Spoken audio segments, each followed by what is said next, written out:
بسم اللہ الرحمن الرحیم۔ السلام علیکم ورحمۃ اللہ وبرکاتہ۔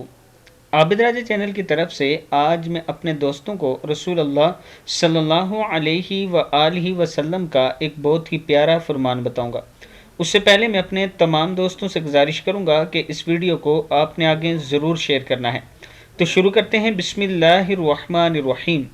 رسول اللہ صلی اللہ علیہ وآلہ وسلم نے فرمایا، جو انسان مسلسل اللہ کو راضی کرنے پر لگا رہتا ہے تو پھر ایک وقت آتا ہے کہ اللہ تعالیٰ جبرائیل علیہ السلام سے فرماتا ہے، میرا فلاں بندہ مجھے راضی کرنے کے لیے کوشاں تھا اور اب اس پر میری رحمت ہو چکی ہے۔ یہ سن کر جبرائیل علیہ السلام اعلان فرما دیتے ہیں کہ فلاں بندے پر رب کی رحمت ہو چکی ہے۔ پھر یہی جملہ عرش اٹھانے والے فرشتے، ان کے ارد گرد والے فرشتے اور یہاں تک کہ ساتوں آسمانوں کے سارے فرشتے دہرانے لگتے ہیں، اور پھر یہی بیانیہ زمین میں اتار دیا جاتا ہے۔ مسند احمد کی حدیث ہے۔